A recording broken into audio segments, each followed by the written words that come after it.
المنزل، يعني كان في مبنى خلفنا يمنا ويسارنا وفوقنا وفجرنا جبلين ورجعنا.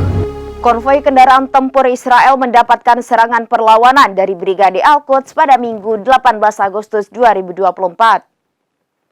Saat melintas di Netzarim, kota Gaza, rampur yang membawa persenjataan IDF itu meledak karena terkena bom yang telah ditanam Brigade Al-Quds sebelumnya.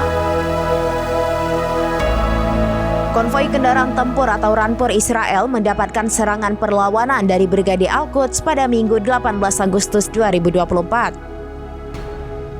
Saat melintas di Netzarim, kota Gaza, rampur yang membawa persenjataan pasukan pertahanan Israel itu meledak karena terkena bom yang telah ditanam Brigade Al-Quds sebelumnya.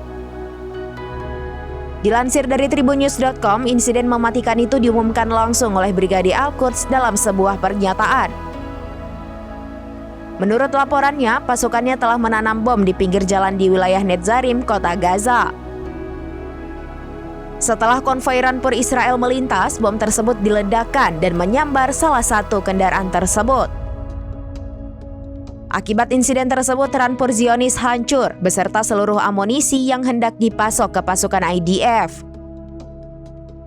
Selain itu, 2 tentara yang merupakan perwira senior Israel juga tewas dalam insiden mematikan itu, yakni Mayor Yotam Ishak Pelet, 34 tahun, dan Mayor Morsheda Yosef Ben Shoam, 34 tahun, yang bertugas di Batalion 8119 Brigade Yerusalem. Kematian 2 tentara itu pun telah dibenarkan oleh militer Israel.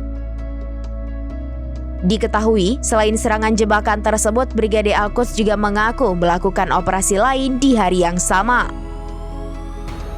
Mereka menargetkan lokasi militer Reim dengan rentetan roket serta meledakkan bom ke kendaraan militer Zionis di sekitar Masjid Al-Yin di lingkungan Al-Zaitun.